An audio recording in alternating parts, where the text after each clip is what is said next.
leaning on Jesus. Good morning. My question for you is, who are you leaning on this morning? Are you leaning on Jesus? But at the same time, you've come here this morning, we have an entire work week. We have many things that have taken place that brought us to this point, this very day. And you might ask the same question, who is leaning on you? You may say, I have a lot of responsibilities at work. I have a lot of responsibilities within my family. Maybe it's caring for a relative. We have many that are within this congregation that have been struggling this week and several weeks with sickness, being in hospital, and someone's leaning on you. I think when we stop and we think about that, well, sometimes we can lean upon our own understanding and carrying on and trying to make it, trying to just make a way. Before you know it, if too many people are leaning on you and you're trying to lean on yourself, you can fall over.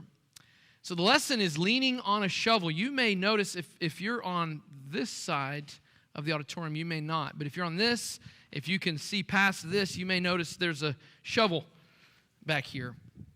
I was coming in this morning for the 8:15 service. I was with Nico Sagita, and he was looking very strange at me as I'm walking in with this. And I just said, don't worry, you're really going to dig this lesson. And you should have heard the groan. I mean, I think he was still groaning as he came into the auditorium. So I have a statement that I've heard before. This is not original to me, but it really does apply, I think, very well to the 2 points we're going to look at this morning. You cannot lean on a shovel and pray for a hole and expect anything. You can't lean on a shovel and pray for a hole. What are we saying when I say that statement? What I hear when I hear that statement is God has given us the shovel, but we can't just lean on it and say, God, look at this man, he's looking up, and I see him praying to God, please provide a hole. There's a balance, is there not? As we're talking this year about how God works, where do we gain that balance? Well, our passage for the year is John 5 and verse 17. Remember, Jesus said, my Father has been working until now, and I am working. Do you get the picture of Jesus leaning on a shovel and praying for a hole? You get a picture of a balance of God is working and I am working. The two go hand in hand. God provided you with the shovel so that we can work. And so this idea, this image, I want us to use it to provide us with our points this morning. I'm going to try to balance this. Okay. We're going to, again, like I said, we're going to have 2 points that we're going to focus on this morning. And I've got this shovel here just to help us, remember this. So I'm going to stand over here so I don't trip and fall. We talked for the last 2 weeks about how God works in the dirt. And so it's only natural we would bring a shovel. And we talked about how God worked in the dirt when he made man in his image. We talked about how God worked in the dirt when he created the garden.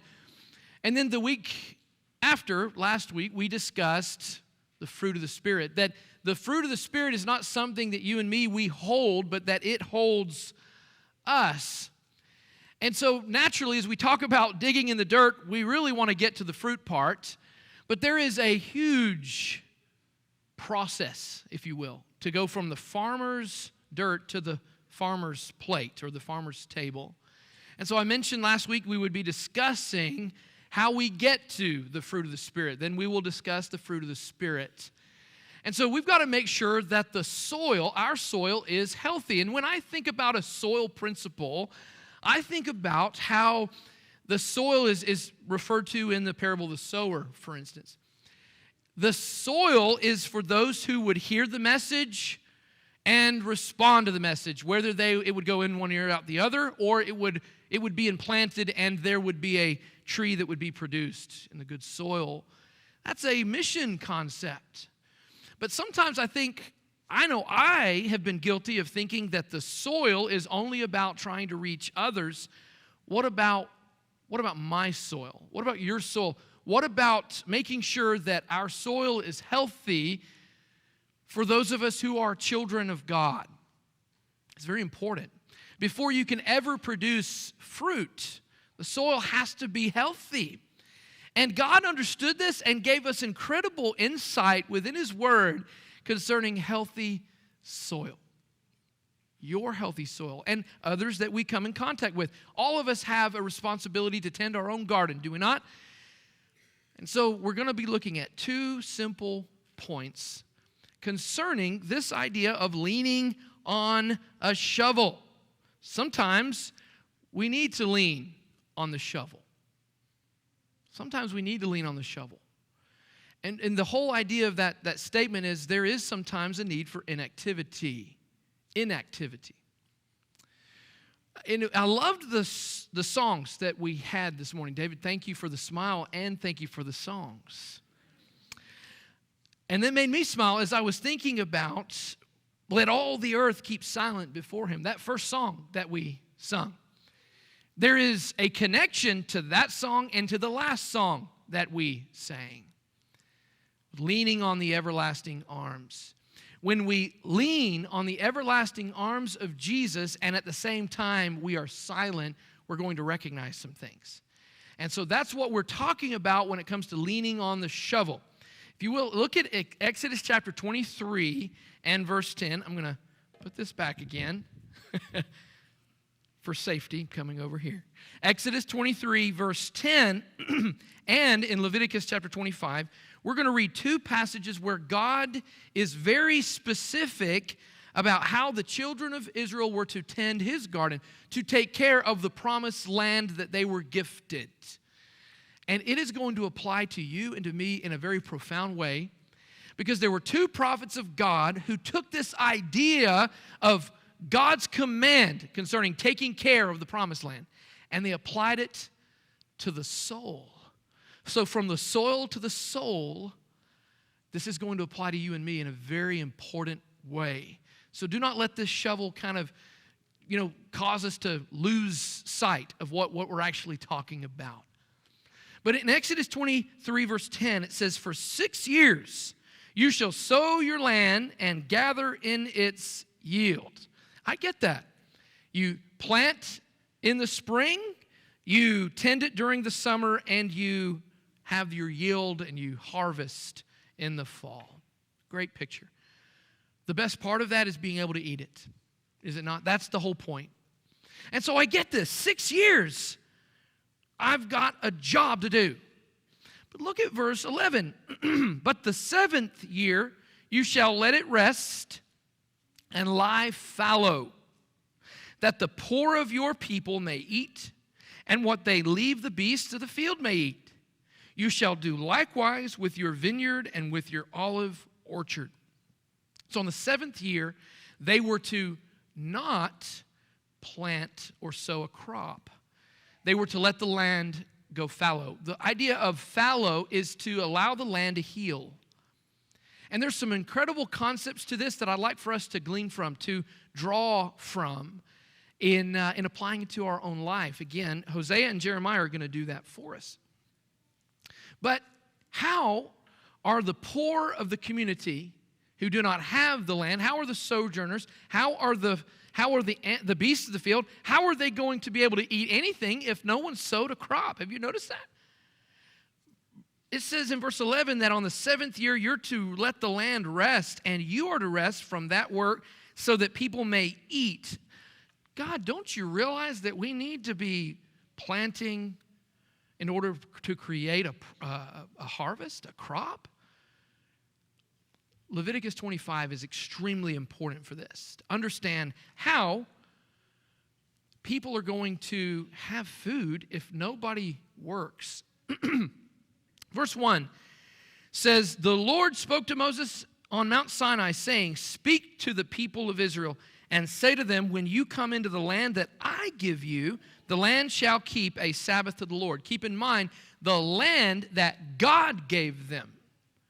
Who gave them the plot to be able to sow and tend and reap? God. But how often do the children of Israel forget that? This is my boundary line. This is my land. This is my family's land, possessing it. So often the creature becomes the creator. So often people will forget where it all came from in the first place. We're getting a point here as to why we need to lean on the shovel. He says, for 6 years you shall sow your field, and for 6 years you shall prune your vineyard and gather in its fruits. But in the 7th year there should be a Sabbath of solemn rest for the land. Okay, I get it.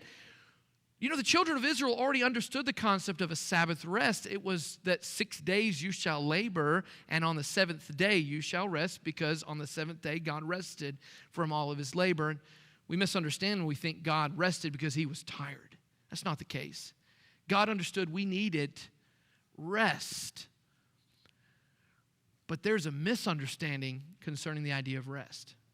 And I think we have an American mentality, a world mentality.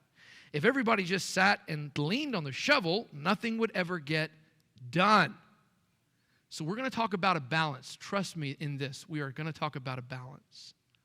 God gave it. Why not talk about it? In verse 5, he said, you shall not reap what grows of itself in your harvest, or gather the grapes of your undressed vine. It shall be a year of solemn rest for the Lord. We're getting a little bit more to the story.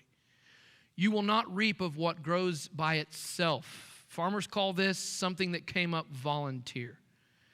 You know, it's George Washington Carver discovered, he was an incredible, brilliant man, discovered that a lot of the crops that were being produced, especially cotton, was depleting the soil, because cotton only leaches all of the nutrients from the soil, to the point that people thought that you only have a certain amount of time with the land plot that you have, and the rest is going to be a dust bowl. And you're not going to be able to, produce after a certain period of time. Well, what was happening was that cotton only produced, only drew from the soil and destroyed the soil. He figured out that soybeans and peanuts put nutrients back, specifically nitrogen. And so that's why we have peanut butter today. And if you remember the lesson from last week, that's part of how we had that lesson last week. Thankful for him. But what's powerful is he then understood that we need to make sure that we allow the land to rest. Sow it with peanuts and soybeans 1 year, and then sow it with cotton the next. And all farmers followed suit, and you had a yield. He figured out how to use a lot of things with peanuts, even vehicle wiring with Henry Ford. That's why rats eat your wiring, by the way. But the point of this is, I don't want to get lost in the weeds specifically. But the point of all of this is we have a responsibility to take care of what God has given us. And God has given us how to manage it if we would just simply look at his word. By allowing the land to grow fallow, it caused things to come up volunteer. In their eyes, it was not volunteer. It was a crop specifically sown by God and a harvest from God. So the very land that they stood upon, the very land that they planted in, had been given to them by God, and now they have a year that they know for a fact came from God alone. And it was enough to produce food for their families, for visitors, for the poor in the community, and even the beasts of the field. Could they look at that and say, look at what I have done? No, they could not. They needed to have a reminder to be still and know that I am God. Not Richard, not the farmer. That was a statement from God in Psalm 46 and verse 10. Be still and know that I am God. They needed to, in that all the earth keeps silent before me. That earth needed a stillness. And in that stillness, we need to be silent and recognize that there is a God and he provides. We need this. So there's a time to lean on the shovel. In Psalm 127, and the psalmist really gives us a good perspective of what this looks like. In verse 1, it says, unless the Lord builds the house, those who build it labor in vain. Wait a minute. This is a Psalm of Solomon here. Solomon, do you recognize what you just said? I thought God was building the house. How can somebody else build a house that God's building? You see it? Unless the Lord builds the house, those who build it labor in vain. So the idea is, I might dig the hole, but who gave me the shovel? God. Who provided me with the tools? Who provided me with the resources? Who provided me with the materials to get the job done?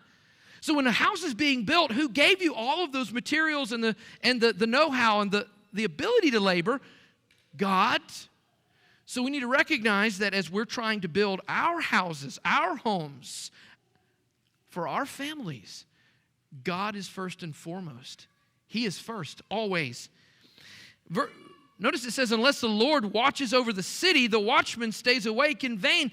The watchman's going to sit there and say, well, I don't need to watch over anything because God's watching. No, God is watching over the city as there's a watchman. Why? Because that city needs to make sure that their foundation is laid and founded in God. Because if it's not, then the enemy's going to approach and there's nothing a watchman can do. So there's a balance, is there not? Verse 2, it is in vain that you rise up early and go late to rest, eating the bread of anxious toil, for he gives to his beloved sleep. If we do not take a time to be still and know that we're not God, then we're going to think that it all depends on our shoulders. So where are you leaning this morning? If you stopped working, would the job just fall apart? Or would someone step up? Would someone step in? We need to realize that we are not God. And as we are working in God's work, we understand that we all have a part to play. But sometimes people will work so hard that it gets to a point where nobody else is wanting to do a thing. They'll give up. God has actually commanded for the children of Israel to take that time. And in fact, it applies to us in the New Testament today, those who are under the new law today. Matthew chapter 11 and verse 28. Matthew 11 and verse 28. I love this passage because Jesus is saying, come to me, all who labor and are heavy laden, and I will give you rest. Jesus says, to come and give rest. Sometimes we can apply this to, that means the rest is in heaven, and that is true, ultimately. But if we keep reading, we actually understand what he's talking about. Verse 29, take my yoke upon you and learn from me, for I am gentle and lowly in heart, and you will find rest for your souls. Again, we apply this to heaven, and we're not wrong in doing so. Verse 30, for my yoke is easy and my burden is light. But how many of you have a period there? How many of you have a new heading there? How many of you have a new chapter there? We all have a new chapter there. Chapter 12, verse 1. It says, at that time. At what time? A completely random event that didn't take place just a moment ago that we just read. You see, the chapters are not original, right? So what it's saying is, at that time, at the moment that Jesus said, come to me all who labor and heavy laden, I'll give you rest. At that time where he said, take my yoke upon you and learn from me, for I'm gentle and lowly in heart, you'll find rest for your souls. At that time, Jesus went through the grain fields on the Sabbath day of the 6 days of work and toil, and the 7th day of rest. But he was talking about a different Sabbath rest. That year of Sabbath rest applies here. Let's keep reading. It says, his disciples were hungry, and they began to pluck heads of grain and to eat. But when the Pharisees saw it, they said to him, look, your disciples are doing what is not lawful to do on the Sabbath. He said to them, have you not read what David did when he was hungry and those who were with him? How he entered the house of God and ate the bread of the presence, which it was not lawful for him to eat, nor for those who were with him, but only for the priests. We're going to see that there's a comparison to David and Jesus. It's through David's line that Jesus came. Verse 5, we're going to see what Jesus became. Verse 5, or have you not read in the law how on the Sabbath the priests in the temple profane the Sabbath and are guiltless? I tell you, something greater than the temple is here. And if you had known what this means, I desire mercy and not sacrifice, you would not have condemned the guiltless, for the Son of Man is Lord of the Sabbath. You see, when he says, come to me, all who labor and are heavy laden, and I will give you rest. I am the Lord of the Sabbath. I will give you rest. And when they would stop for that 7th year and they recognize that God provides, God has provided his Son who will give them rest. God has provided his Son who is the head, is going to be the head of his church. Not you, not me, not your preacher, not your youth minister, not your outreach minister, not your elders. We understand 1 Peter 5 verse 4, it says, when the chief shepherd appears, you will receive the unfading crown of glory. Jesus is head of all things. He is Lord of the Sabbath. So Jesus is able to provide that rest. And in that stillness and in that moment, we understand Jesus has made a way. So it's important for us to understand we need to lean on the shovel and recognize that Jesus has provided what we need. But there's another point to this, the idea of leaning on the shovel. We need to lean into the shovel. Now, I'm not going to lean into the shovel, JJ, because this carpet is brand new. But you get the idea. There's a time to lean on the shovel when it's flipped. Now there's a time to lean into the shovel. There's a time to get to work. And we get that idea in Proverbs 16, 27 through 29. Proverbs 16, 27 through 29. Solomon understood what happens if you go too long to rest. Well, laziness sets in. So there's a balance, is there not? Proverbs 16, 27 says, a worthless man plots evil. So someone who brings no worth is someone who's not working. Someone who is not bringing anything to the table, if you will, from dirt to table. Not working. And if they're not working, what are they going to have to do? They got to do something. They'll plot evil. Isn't it interesting that sometimes you'll see that masterminds concerning, bank robbers and, the Bonnie and Clydes of yesteryear, and you look at how hard they had to work to try to do nothing. You get the idea that not doing what God intended for us, we're going to then do what Satan wants for us to do. There is a fine line.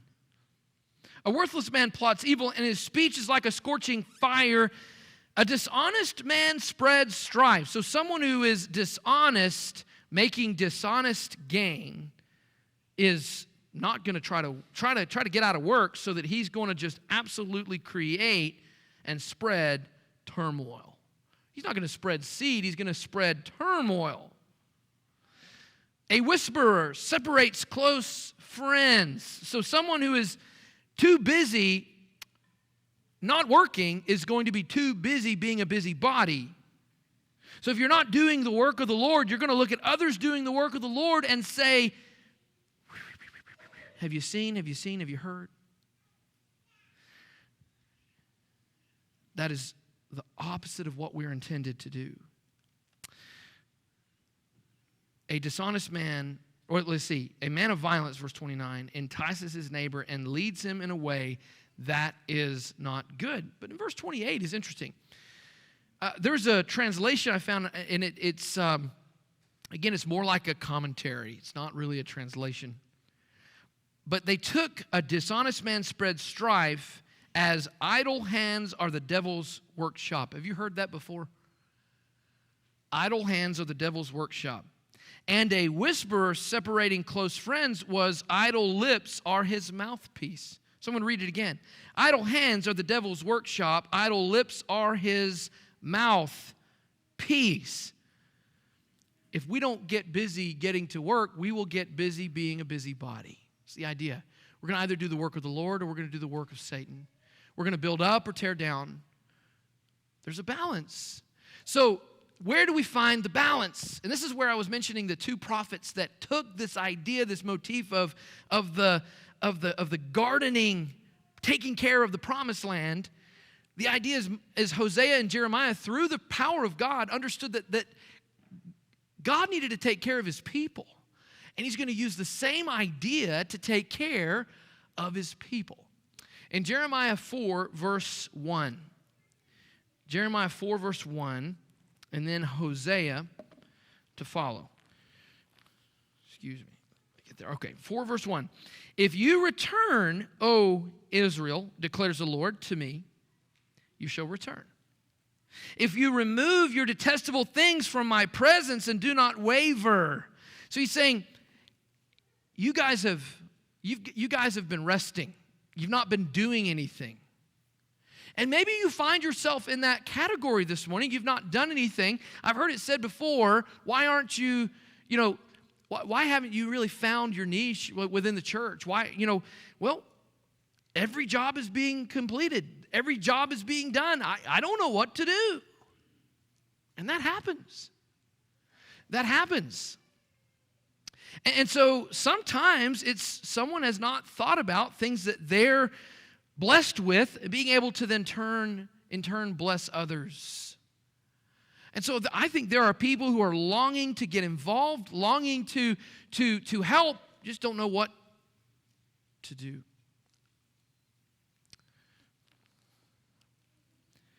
And what's interesting is the children of Israel have gotten to that point, but instead of doing something for God, they started doing something for themselves, and they just live for themselves. They just live for what was detestable. He's saying, you got to get rid of this. You see, when the land grows fallow, it produces things that are volunteer, a crop, and you can eat from it. Sometimes I've actually gotten tomatoes that have come from it because I had a hybrid tomato the year before. And what's interesting is hybrid is just crossed between two different kinds. And when it came the next year, it will only be one of the other. And so it's a completely different tomato I've never seen before. You can't get it in the store. Some of those have been the best tasting tomatoes I've ever had, but they looked really weird. And you're like, wow, this is great. God provided this. But you know what else grew right next to it? Thorns. Thistles, like other weeds that really start taking root. And if you don't get them out after a year, they'll become a perennial. They will come up every year. They will continue, and their root ball will get so big. Just look at kudzu, and you know. And it takes over. He's saying they've gotten to a point where they're detestable. He says, verse 2, if you swear as the Lord lives in truth and justice and in righteousness, then nations shall bless themselves in him, and in him shall they glory. See, they weren't glorying in God, they were glorying in themselves, in their ability. We'll look at that in a moment. Verse 3, for thus says the Lord to the men of Judah and Jerusalem, break up your fallow ground.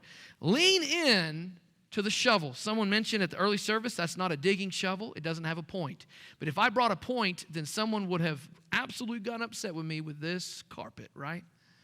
But the idea of the flat shovel is actually good for getting sod out of a fallow ground or getting that top layer so that you can then turn it under. Every shovel has a point, even if it doesn't. But notice, thus says the Lord to the men of Judah and Jerusalem, break up your fallow ground. You have to dig and turn it under. See, what happens when land goes fallow, it loses all of its oxygen. And in that process, little microbes will start forming. And in fact, it brings nitrogen back in the soil just by you letting it rest. Wow, God really knew what he was talking about. You don't actually have to seed peanuts or soy. You can let it rest for 2-3 years. And it will actually produce better than if you put fertilizer on it. God knew what he was talking about. You know what also?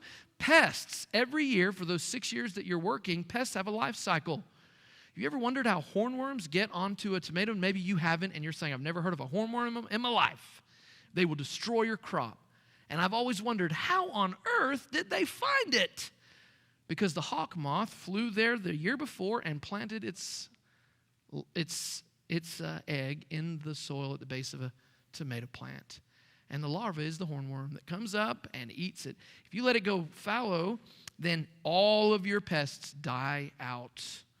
We wouldn't need pesticides. God knows best. Lean into the shovel, but according to how God knew best. There's times to lean in, there's times to lean on. Oh. We get the idea of James chapter 2 that there is faith and there is work going hand in hand. 6 to 1. 6 works to 1 faith is a really good example. We understand that work without faith is going to be impossible to bear, by the way. No one can work, and not fill that empty cup. You'll burn out. God has established that. But you cannot say, well, I just want to go the opposite direction, and I'm just going to have faith and let God work it out. That is all faith and no work. It's not 6 years of rest and 1 year of work. Do you see the opposite is true? I was talking to Darnell at the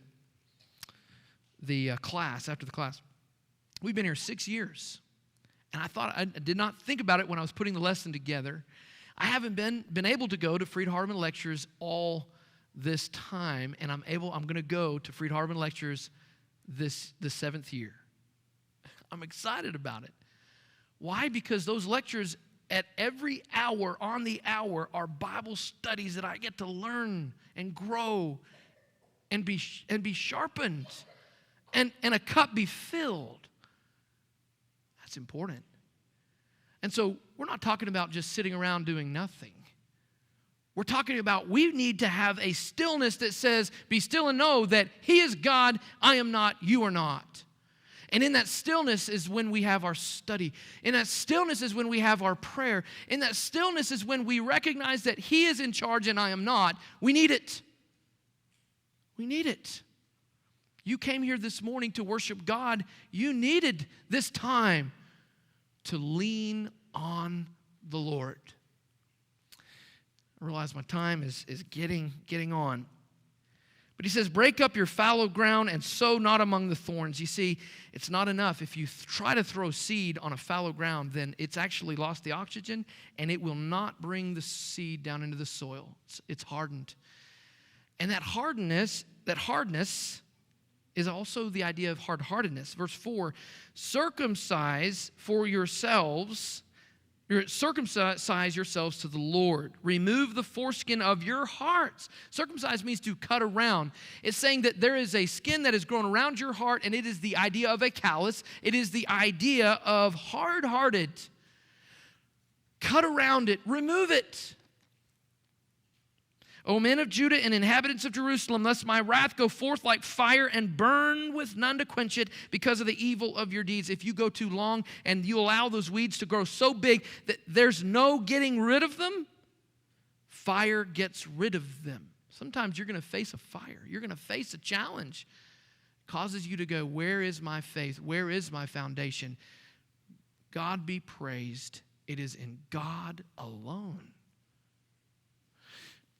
In Hosea chapter 10 and verse 12, he says, sow for yourselves righteousness, reap steadfast love. We're getting to this idea of the fruit of the Spirit. How are we going to get that? Sow for yourselves righteousness, reap steadfast love. What is the seed? It's righteousness. Do right, reap steadfast love. Break up your fallow ground, for it is the time to seek the Lord. There is a time to start seeking the Lord. And sometimes when the hardness of heart hits, sometimes we can wake up and go, wow, I have not been seeking after the Lord. I've tried to serve Him, but I've relied on myself relying on Him. It doesn't work. There's a difference. Break up your fallow ground, for it is time to seek the Lord, that He may come and rain righteousness upon you, rain. There were two farmers that prayed for rain. One farmer leaned on the shovel and prayed for rain. No rain came. Then another farmer prayed for rain, and he went out and he dug up the soil. He got to leaning into it. He sowed the field. Both farmers received the rain. Which farmer received the crop? You see, we have a responsibility to work for the Lord. Because rain is going to come and it will produce righteousness. And rain is meant to be the picture of the saving grace of God. We cry when it rains because our plans are shot, usually. But a farmer cries tears of joy at sometimes. Verse 13, he says, you've plowed iniquity, you have reaped injustice, you have eaten the fruit of lies because you've trusted in your own way.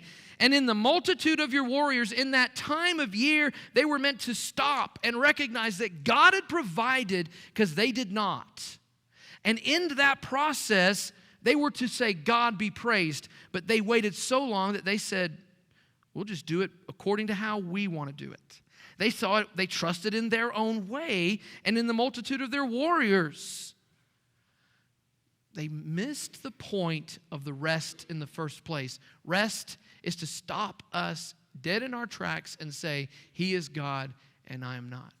And Satan wants us to be so busy to the point that we break. He smiles. So where are you leaning this morning? As we look at our passage that we had for our scripture reading this morning, our final passage, it gives us the wisdom.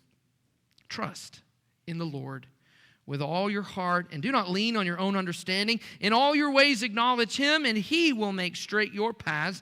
Be not wise in your own eyes. So as we're leaning on the Lord this morning, as we're leaning into the shovel, we can't do it according to our own ability. We can't be wise in our own eyes.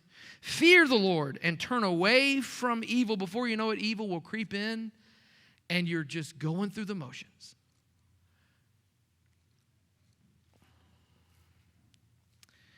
It will be healing to your flesh and refreshment to your bones. See, God recognized that you need healing and I need healing. We need a time of refreshing. We need times where we will be healed from the struggles that we've gone through, or that just from 6 years of toil, of 6 days of toil within the week, we need a time of refreshing, a time of reminder that I'm leaning on God, leaning on my brothers and my sisters. There's your invitation. Maybe you have not been leaning on the Lord this morning, but you're trying. But you're trying in action. Maybe it's this, in this stillness you've recognized, God be praised. Maybe you're here and we can be an encouragement to you to be a source that you can lean on as we're striving to lean on God. This invitation is for you. If you need this healing to your flesh and refreshment to your bones, I pray that you will come while together we stand and as we sing.